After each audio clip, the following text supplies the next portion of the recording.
மாநாடு போல் நடைபெறுகிற மக்கள் வெள்ளத்திற்கு மத்தியில் தலைவர் விஜய் அவர்கள் ஒரு தூக்கி அப்படி காட்ட போகிறார்.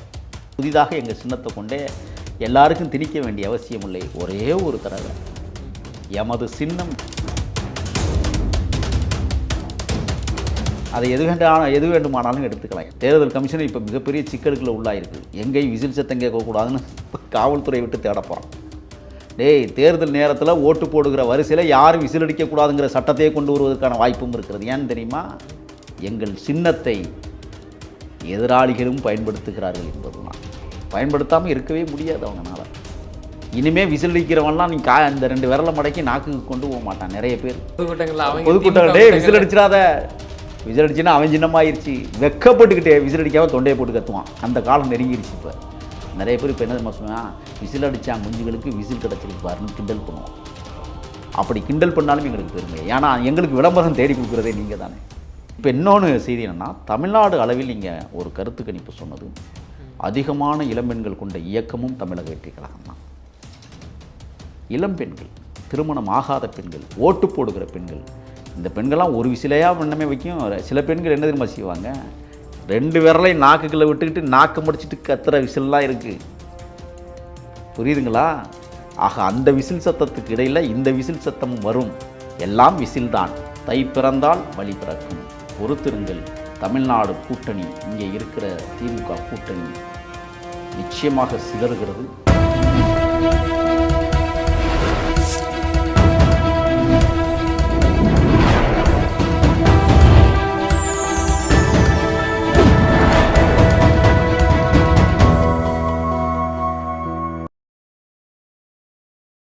சேனல் 5 தமிழ் நேயர்களுக்கு வணக்கம். இன்றைய நேர்காணலில் நம்மோடு பேச இருப்பதில் அவர்கள். சார் வணக்கம் சார். வணக்கம் சார். தாவேகாவுக்கு சின்னம் ஒதுக்கியதாக கிட்டத்தட்ட தகவல் வருது. முடிவெடுத்த போது பல்வேறு சின்னங்கள் யோசிக்கப்பட்டது. அந்த யோசனையின் அடிப்படையில் வந்த சின்னங்கள் தானி, ஆட்டோ, பனைமரம், விசில், ஏற்கலப்பை என்றெல்லாம் உழைக்கும் வர்க்கத்தின் மக்கள் பயன்படுத்துகிற அன்றாட சின்னங்களைத்தான் அலசி ஆராய்ந்து தேர்தல் கமிஷனிடத்திலே தமிழக வெற்றி கழகம் கொடுத்தது. எல்லோரும் பயன்படுத்துகிற சின்னமாக, எளிய மக்கள், அன்றாடங்காட்சி மக்கள் நாள்தோறும் தன் குரல் வளத்தால் சமிசையை ஏற்படுத்துகிற சின்னமாக, நடத்துனர்கள் தினந்தோறும் பயன்படுத்துகிற இயக்குகிற சின்னமாக விசில். இல்லை, சொல்லும்போதே தெரியுது. ஆனால் அந்த மக்கள் மத்தியில் இந்த சின்னத்தை ஈஸியாக கொண்டு போயிடலாம். ஏன்னா இன்றைக்கி சின்னங்கிறது பரவலாக பார்க்கப்படக்கூடிய ஒரு விஷயமா இருக்குது. உங்கள் கட்சிக்கு நீங்கள் ஒரு 5-6 ஒரு 10 சின்னங்கள் கூட நீங்கள் சொன்ன மாதிரி நாங்கள் இவ்வளோ சின்னங்கள் நாங்கள் ரெடி பண்ணி வச்சுருந்தோம். ஆனால் இறுதியாக கொடுக்கப்பட்டது எங்களுக்கு இதுதான். இப்போ வட மாநிலத்தில் ஒரு சில சின்னங்கள் எடுத்துக்கிட்டாங்கனால எங்களுக்கு இதான் கொடுத்துருக்காங்கிறாங்க. எந்த அளவுக்கு ரீச் பண்ணிடுவீங்க? அதான் நான் சொன்னேன். ஒரு வரலாறை நான் தொகுத்து வழங்கியதற்கு காரணமே, மனித நாகரிகம் தோன்றிய காலத்திலிருந்தே அல்லது மனிதன் தோன்றிய காலத்திலிருந்தே 2 விரல்களால் உதட்டை மடக்கி உதடில் வெளிப்படுத்திய அந்த ஓசை இருக்கிறதல்லவா, அந்த இசை இருக்கிறதல்லவா, அது என்னைக்கு மனிதன் உணர்ந்து கொண்டானோ அன்றைக்கே எங்களது சின்னம் மனிதத்தில் பரவி கிடக்கிறது. புதிதாக எங்கள் சின்னத்தை கொண்டே எல்லாருக்கும் திணிக்க வேண்டிய அவசியம் இல்லை. ஒரே ஒரு தடவை எமது சின்னம் விசில் என்றால் மக்கள் எளிதாக விசிலடிக்க தொடங்கி விடுவார்கள். ஏனென்றால் தமிழக வெற்றி கழகத்தின் மகத்தான தலைவர் மரியாதைக்குரிய அண்ணன் விஜய் அவர்கள் விசில் என்கிற ஒரு தலைப்பிலேயே ஒரு படத்தை நடித்து நாட்டு மக்கள் உணர்ந்திருக்கிறார்கள். அந்த படம் மிகப்பெரிய வெற்றியை பெற்றதும் உங்களுக்கும் நினைவிருக்கும் என்றே நான் கருதுகிறேன். ஆக அன்றாடங்காட்சி மக்கள் தினந்தோறும் பயன்படுத்துகிற அந்த விசில், கடலை கொள்ளைக்கு காக்கைகள் விழுகிற போது ஊதி விரட்டுகிற சத்தம், சோளக்காட்டு பொம்மையை என்னதான் நிலைநிறுத்தியிருந்தாலும் பச்சை கிளிகள் பசியாறுவதற்கு சோளத்தை கொத்தி திங்கிற போது எழுப்புகிற ஓசை சத்தம் விசிலாகவும், அதையெல்லாம் தாண்டி கடல் மார்க்கத்தில் கடல் பயணத்தை மேற்கொள்ளுகிற போது திசைகள் தெரியாமல் தடுமாறுகிற தோணிகளை ஒருங்கிணைக்கிற முயற்சியாக இருக்கிற விசில் சத்தத்தை உணர்ந்து கொண்டு ஒன்று கூடுகிற அந்த விசில் மக்கள் மன்றத்தில் ஏற்கனவே பரவி கிடக்கிறது. ஆனால் தமிழக வெற்றி கழகத்தின் சின்னம் இதுதான் என்பதை பறைசாற்றுவதற்கு ஒரே ஒரு செய்தி மட்டும் போட்டால் போதும். இப்போ நாம் சொன்ன செய்தியே தமிழர்கள் மத்தியில் ஒரு பெரிய பரபரப்பை உருவாக்கும் என்றே நான் கருதுகிறேன். அந்த சின்னம் மகத்தான சின்னமாக, மக்கள் ஏற்றுக்கொள்ளுகிற சின்னமாக, மக்களின் அன்றாட வாழ்வியலில் புழங்கக்கூடிய சின்னமான விசில் தமிழக வெற்றி கழகத்திற்கு கிடைத்திருக்கிறது என்கிற செய்தி வந்து கொண்டிருக்கிறது. ஆகையால் அந்த சின்னம்தான் பறைசாற்றப்படும் என்கிற அசாத்தியான நம்பிக்கையில் நான் உட்கார்ந்துட்டு இருக்கேன். தொண்டர்கள் எப்படி உற்சாகமாக தாவேக்கானாலே ஒரு பரபரப்பு இருக்கும், அது விமர்சனத்துக்கும் உள்ளாகுது, நம்ம அதையும் நம்ம பார்த்துருக்கோம். அதாவது இப்போ அதுக்கு மேட்ச் ஆகிற மாதிரி ஒரு சின்னமாக இருக்கிற விசில், அந்த கத்துறது அப்படிலாம் தெரியுது. தேர்தல் களங்களில் முன்பொரு முறை இந்திய அளவில் செயல்படுகிற காங்கிரஸ் பேர் இயக்கத்திற்கு கை சின்னத்தை ஒதுக்குகிற போது மக்கள் எளிதாக தேர்தல் களத்தில் ஓட்டு போடுவதற்காக வரிசையில் நிற்கிற போது ஓட்டு சேகரிக்கிற முறை ஆத்தா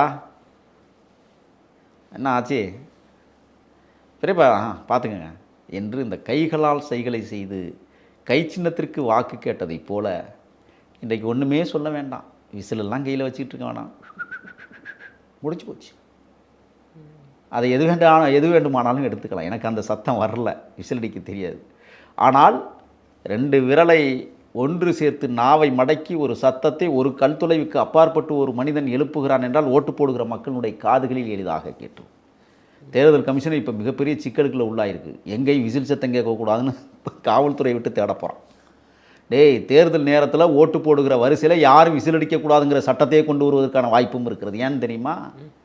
ஈரோடை மாநகர் பெரியார் கண்ட அந்த மாநகரில் வருகிற 18ஆம் தேதி மாபெரும் மக்கள் எழுச்சி பொதுக்கூட்டம் நடக்க இருக்கிறது.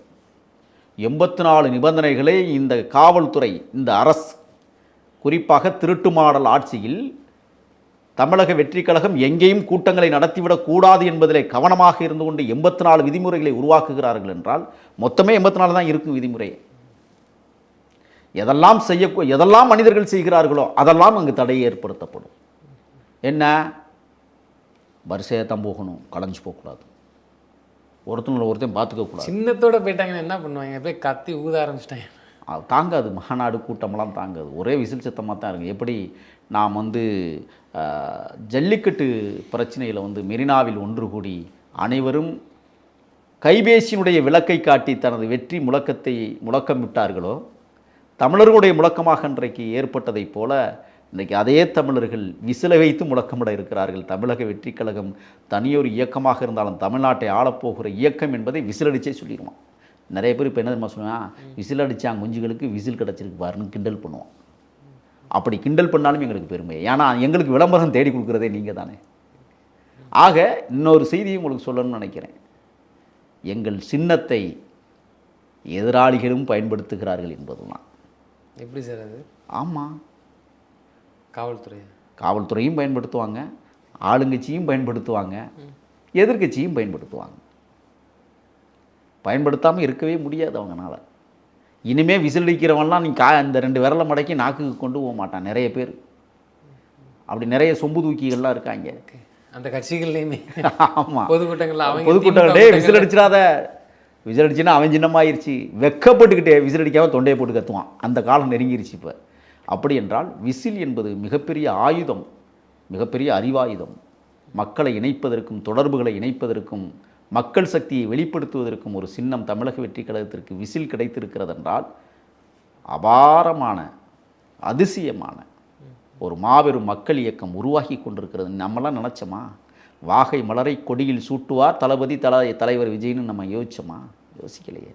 2 யானைகள் தாவிய நிலையில் சிவப்பும் மஞ்சளும் கொண்டிருக்கிற அந்த நிறக்கொடியை இன்றைக்கு விசில் என்கிற சின்னத்தையும் வழங்குவதற்கு ஒரு மிகப்பெரிய ஆயுதமாக அந்த சின்னத்தை பெற்றிருக்கிறார்கள் என்றால் அந்த சின்னம் ஆயுதமாகவும் பயன்படும், அறிவாயுதமாகவும் பயன்படும், வழிகாட்டியாகவும் பயன்படும், வந்தோரை வரவழைப்பதற்கும் பயன்படும். அது மட்டுமல்ல, நெறிமுறைப்படுத்துவதற்கும் அந்த சின்னம்தான் பயன்படும் என்பதை கதற விடவும் பயன்படும். ஆமாம், என்னென்னா இந்த தொண்டர் படைன்னு எல்லா கட்சியிலையும் வச்சுருப்பான் தெரியுமா? கருப்பு உடையெல்லாம் போட்டு பயங்கரமாக தண்டச்சோறுகள், அதெல்லாம் 200 ரூபாய்க்கு வேலை செய்கிற மாரடிக்கிற கூட்டங்கள். இனி விசில் சத்தத்தை கேட்க முடியாது அந்த கூட்டங்கள்லையும். நீ அணிவகுத்து போகணுன்னா நான் தொண்டையை போட்டு கத்துவே, நீ இங்கே நடந்து போ. விசில் அடிச்சுட்டு அவன் சின்ன ஞாபகம் வந்துடும் அங்கே இருக்கிறவனுக்கே. அப்புறம் அவன் சொல்லுவேன், அண்ணே நம்ம சின்னம் இல்லைண்ணே அது அப்படிமா. அப்படி ஒரு புதிய வரலாற்றை, புதிய முயற்சியை இன்றைக்கு தமிழக வெற்றி கழகம் பெற்றிருக்கிறது என்றால் எதிராளிகளிடம் இருக்கிற தொண்டரிபட படை கூட இனிமேல் விசிலை பயன்படுத்த முடியாது, விசில் ஓசையை பயன்படுத்த முடியாது.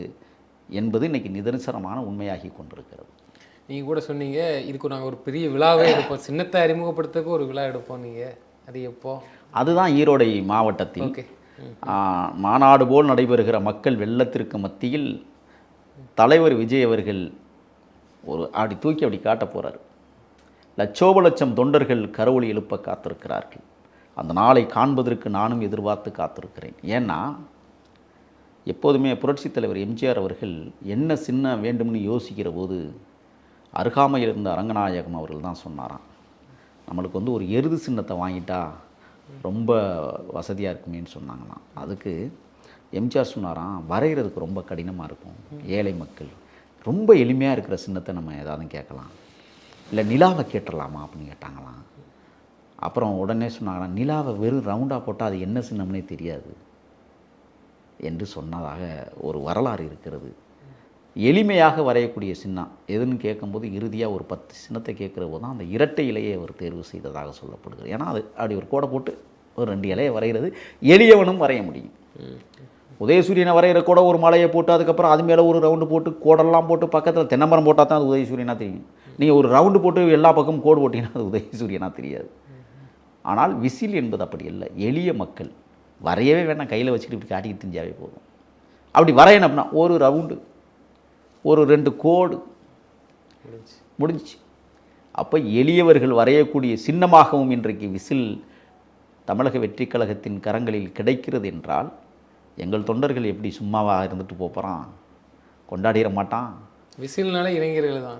ஆமாம், இளைஞர்களுக்கு தான் அது பொருந்தும். இப்போ இன்னொன்று செய்தி என்னென்னா, தமிழ்நாடு அளவில் நீங்கள் ஒரு கருத்து கணிப்பு சொன்னது, அதிகமான இளம்பெண்கள் கொண்ட இயக்கமும் தமிழக வெற்றி கழகம் தான்.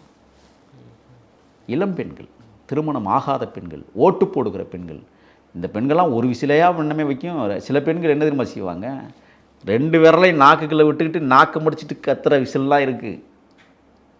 புரியுதுங்களா? ஆக அந்த விசில் சத்தத்துக்கு இடையில் இந்த விசில் சத்தமும் வரும். எல்லாம் விசில் தான். மொத்தத்தில் கதற விட போகிறாங்க. காற்றே வரைய முடியாது, கையில் இருக்கிற விசிலை வரைய முடியும். ஆக எதிராளிகள் கதற துடிக்கிற நேரம் நெருங்கி கொண்டிருக்கிறது. விரைவில் சின்னத்தை அறிவிச்சிருவாங்க. நமக்கு கிடைத்த தகவல் விசில் சின்னம் தமிழக வெற்றி கழகத்திற்கு நிரந்தரமான சின்னமாக அந்த சின்னம் அமைய இருக்கிறது.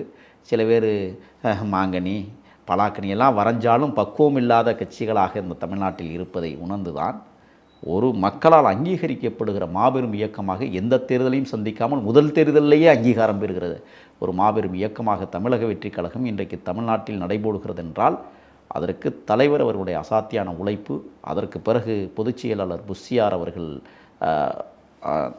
அடியெடுத்து வைக்கிற முன்னேற்பாடுகளும் அதனுடன் அவருடைய உழைப்புகளும் மிக கடுமையாக தமிழக வெற்றி கழகம் தமிழ்நாட்டில் மட்டுமல்ல, பாண்டிச்சேரியிலும் கேரளாவிலும் ஆந்திராவிலும் கூட அதிசயத்தக்க வகையில் இன்றைக்கு அங்கே உறுப்பினர் சேர்க்கை எல்லாம் நடைபெற்று கொண்டிருக்கிறது. கர்நாடகா பெரிய ஆச்சரியமாக பார்க்குறாங்களே. கேரளாவுக்கும் இப்போ வந்து விஜய் அவர்கள் மூஞ்சி போகுது, ரொம்ப விரும்புகிறாங்க. பாண்டிச்சேரி சொல்லே வேண்டாம், பிடிச்சிட்டாங்க. ஒரு குறிப்பிட்ட ஸ்டேட்டெல்லாம் வந்து கவர் பண்ணுற மாதிரி இருக்குது. ஆமாம், தமிழ்நாடோட நிற்காம இன்னைக்கு நேற்றைய தினம் அந்த பாண்டிச்சேரி மாநிலத்தினுடைய முதல்வர் மாண்புமிகு என்ஆர் அவர்கள் ரங்கசாமி அவர்கள் தமிழக வெற்றி கழகத்தை அல்லது அதன் தலைவர் பேசியதை வசைப்பாடியிருக்கிறார். அந்த பெரியவருக்கு நாங்கள் சொல்லுவோம், அவர் ஒரு வார்த்தை சொல்கிறார், நீங்கள் தமிழ்நாட்டோட நின்றுக்க வேண்டியதானேன்னு சொல்கிறாரு. யார் இப்போ பாண்டிச்சேரி சிஎம்? சிஎம் அவருக்கு நான் ஒன்றை சொல்ல கடமைப்பட்டிருக்கிறேன். அவர் அப்படியே சொன்ன மாதிரி தெரியல. இல்லை, சொல்லியிருக்கிறார். மரியாதைக்குரிய என்ஆர் அவர்களே, நீங்கள் பாண்டிச்சேரியில் இருக்கிற உங்கள் கிராமத்தோடு நின்று விடுகிற காலம் வர இருக்கிறது. அதை தாண்டி உங்களால் பிரசித்தி பெற முடியாது. தமிழக வெற்றி கழகம் பாண்டிச்சேரியிலும் ஆழமாக வலுவாக காலூன்ற தொடங்கிவிட்டது. விமர்சனங்களை நாங்கள் எதிர்நோக்குகிறோம், உங்களது விமர்சனங்களை நாங்கள் வரவேற்கிறோம். நீங்கள் பாண்டிச்சேரியில் ஏதோ புதிய புதாகரம் எடுத்து ஆடுவதைப் போல ஆடிக்கொண்டிருக்கிறீர்கள். உண்மையை பேசிவிட்டு தலைவர் வந்திருக்கிறார். ரேஷன் கடைகள் இல்லை, தொடர்வண்டி நிலையங்கள் இல்லை, குப்பை கூடங்களாக இருக்கிறது, மதுபான பார்களாகவே இயங்குகிறது, ஒரு பார்க்கிங் வசதி இல்லை, கழிவு சாக்கடைகள் வெளியேறுவதற்கு வாய்ப்பில்லாமல் இருக்கிறது. இதெல்லாம் உண்மையை சொல்லிவிட்டு வந்தால் இன்றைக்கி உங்களுக்கு அப்படியே உறுத்தலாக இருக்கிறது. அடுத்து அமைய இருக்கிற பாண்டிச்சேரி நல்லாட்சி தமிழக வெற்றி கழகத்தின் பொற்கால ஆட்சியாக தொடர இருக்கிறது. 1972 புரட்சித் தலைவர் அவர்கள் எப்படி இரட்டை இலையை கொண்டு ஒரு அனைத்திந்திய அண்ணா திராவிட முன்னேற்ற கழகமாக உருவாக்கினாரோ அதைப் போல இன்றைக்கு தளபதி தலைவர் விஜய் அவர்கள் பாண்டிச்சேரியிலும் தமிழக வெற்றி கழகத்தின் சார்பிலே களமிறக்கப் போகிறது. 74 ஆட்சியை பிடித்தது அதிமுக, 2026 ஆட்சியை பிடிக்க காத்திருக்கிறது தமிழக வெற்றி கழகம். அதனால் பெரியவர், மூத்தவர், மரியாதைக்குரிய முதல்வர் அவர்கள், என்ஆர் அவர்கள் தங்களது வாயை அடக்கிக் கொள்வது நல்லது. ஏனென்றால் தமிழர்கள் எங்கெல்லாம் பரவி கிடக்கிறார்களோ அங்கெல்லாம் தமிழக வெற்றி கழகம் தலை தோங்கி வருகிறது என்பது உங்களுக்கு பயத்தை காட்டியிருக்கிறது. உங்களது கூட்டணி என்பது மோசமான கூட்டணி என்பதற்கு சான்று. ஒரு அமைச்சர் ஊழலில் ஈடுபட்டார் என்பதற்காக நீக்கிவிட்டு இன்னொரு இஸ்லாமிய அமைச்சரை நீங்கள் தேர்வு செய்து எந்தவிதமான அதிகாரமும் கொடுக்காமல் அவரை மட்டம் தட்டி வைத்திருக்கிற மனோபாவம் உங்களுக்கும் RSS சித்தாந்தம் ஊடுருவி இருக்கிறது என்றால் இந்த ஆட்சி முறையை ஒழித்தாக வேண்டும் என்பதற்காகத்தான் தமிழக வெற்றி கழகத்தின் தலைவர் பாண்டிச்சேரி மண்ணில், அன்னை அரவிந்தர் உலாவிய மண்ணில், அயோத்தி தாசர் பலமுறை பாண்டிச்சேரியிலே போய் உலாவிய மண், அகத்தியர் மறைந்திருக்கிற மண், அந்த மண்ணில் மாபெரும் மக்கள் கூட்டத்தை பார்த்துவிட்டு அறிவித்துவிட்டு வந்திருக்கிறார். களமாட நாள் குறிப்போம், கயவர் படையை தூளாக்குவோம். எழுதி வைத்துக் கொள்ளுங்கள். அப்போது அவரோட கூட்டணி இல்லாமல் காங்கிரஸை முன்னிறுத்துமா, இல்லை தாவேக்காவே அங்கே சிஎம் பதவிக்கு வந்து தக்க நிச்சயமாக திராவிட முன்னேற்ற கழக கூட்டணி விரைவில் உடைய இருக்கிறது. இல்லை பாண்டிச்சேரியில் சொல்கிறேன். பாண்டிச்சேரியிலையும் சரி. இப்போ பாண்டிச்சேரியிலையும் திமுக இருக்கு. அதிமுகவும் இருப்பதாக சொல்லுகிறார்கள். திராவிட முன்னேற்ற கழகத்தை தேடி பார்த்தால் கிடைக்கும். ஆக அங்கே காங்கிரஸ் தான் புத்துயிர் பெற்றிருக்கிறது. காங்கிரஸ் வந்தவர் தானே ரங்கசாமி. ஆக அடுத்த முறை காங்கிரஸ் அங்கே தாவேக்காவுடன் கூட்டணி அமைக்க இருக்கிறது. கேரளாவும் சொல்றாங்க. கேரளா அங்கே தமிழக வெற்றி கழகம் வலுவாக எழுந்து நிற்கிறது. அங்கே மார்க்சிய கம்யூனிஸ்ட் கட்சிக்கும் காங்கிரஸுக்கும் இவ்வளவு நாள் போட்டி இருந்தது. இப்போ ஆண்டுட்டாங்க. இப்போ அதே தமிழக வெற்றி கழகத்தோடு காங்கிரஸ் பேர் இயக்கம் கேரளாவில் கூட்டணி. இப்போ 3 பங்குலையும் பேசுகிறாங்களா? இப்போ காங்கிரஸோட பொறுப்பு எவ்வளோ பெரிய விஷயமா இருக்குது, உற்று நோக்கக்கூடிய தேவை இருக்குல்ல? ஏன்னா ராகுல் காந்தி பிரவீன் சக்கரவர்த்தி அனுப்பி பார்க்குறதும், அப்போ தமிழ்நாடே விட மாட்டாங்க. அப்போ காங்கிரஸ் மொத்தமாக திமுகலேருந்து வெளியில் வரும். But same time Pondicherry, Kerala, அப்போ தென் மாநிலங்களை பலப்படுத்த தலைவர் விஜய் அவர்களை எதிர்பார்த்து தலைவர்கள் காத்திருக்கிறது வெளிப்படையாக உண்மைதான். அதாவது தென்னிந்தியாவை பொறுத்தவரை விஜய் என்கிற பேராற்றல் மிகுந்த ஒரு பெருந்தலைவனின் முகம் இன்றைக்கும் பிரசித்தி பெற்ற முகமாக நீங்கள் கர்நாடகாவில் பார்த்தீங்கன்னு சொன்னால் மாதேஸ்வரன் மலை பிரசித்தி பெற்றதைப் போல, ஆந்திராவில் திருப்பதி பிரசித்தி பெற்றதைப் போல, தமிழ்நாட்டில் பழனி பிரசித்தி பெற்றதைப் போல, கேரளாவிலும் ஐயப்பன் கோயில் பிரசித்ததைப் போல இந்த 4 மாநிலங்களுக்கும் பிரசித்தி பெற்ற முகமாக விஜய் இருக்கிறார். அப்போ அந்த 4 கடவுள்களை விட ஒரு கடவுள் போல அவர் முகம் தெரிகிறார் அந்த மக்களுக்கு. ஆகையால் கடவுள் என்கிற விஷயத்துக்குள்ளே நான் வரல. ஒவ்வொரு மாநிலத்துக்கும் ஒரு இறை வழிபாட்டு முறை இருக்கிறது. அதையெல்லாம் தாண்டி விஜய் நிற்கிறார் என்பதை சொல்ல வருகிறேன். ஆக 4 மாநிலத்திற்கும் ஒரு மாபெரும் தெரிந்த முகமாக விஜய் இருப்பதால் பல கட்சிகள் கூட்டணி பேசும் 4 மாநிலங்களிலும். ஆனால் காங்கிரஸ் மட்டும்தான் தமிழ்நாடு, பாண்டிச்சேரி, கேரளா போன்ற பகுதிகளில் பேசிக்கொண்டிருக்கிறார்கள். நிச்சயமாக கேரளாவில் ஒரு புதிய ஆட்சி மாற்றத்தை விரைவில் நிலைநிறுத்தப் போகிறது தமிழக வெற்றி கழகம். பாண்டிச்சேரியிலும் தமிழ்நாட்டிலும் ஆக 3 மாநிலத்தில் ஆளுகிற இடத்தில் அதிகாரத்தை பகிர்வது என்கிற இடத்தில் தமிழக வெற்றி கழகம் சரியாக பயணித்து கொண்டிருக்கிறது. தை பிறந்தால் வழி பிறக்கும். பொறுத்திருங்கள். தமிழ்நாடு கூட்டணி, இங்கே இருக்கிற திமுக கூட்டணி நிச்சயமாக சிதறுகிறது. அந்த சிதறலில் காங்கிரஸ் பேரியக்கம் தமிழக வெற்றி கழகத்தோடு கைகோர்ப்பதற்கான ஒரு முயற்சியைத்தான் அகில இந்திய காங்கிரஸ் பேரியக்கத்துடைய தலைவர் மரியாதைக்குரிய தோழர் ராகுல் காந்தி அவர்கள் திபின் சக்கரவர்த்தி அனுப்பி பேசிவிட்டு வர சொல்லியிருக்கிறார். பேசி முடித்திருக்கிறார்கள். விரைவில் நல்லதொரு எதிர்பார்ப்பு காத்திருக்கிறது. விசிலோடு சேர்த்து கையும் இணைகிறது. கை இணைந்தால்தான் விசில் அமையும். இது சூப்பராக இருக்குது. மொத்தத்தில் கதறோட போகிறீங்க. ஆமாம், நிச்சயமாக சார். தொடர்ந்து தங்களது கருத்துக்களை பண்ணமைக்கு நன்றி. நன்றி.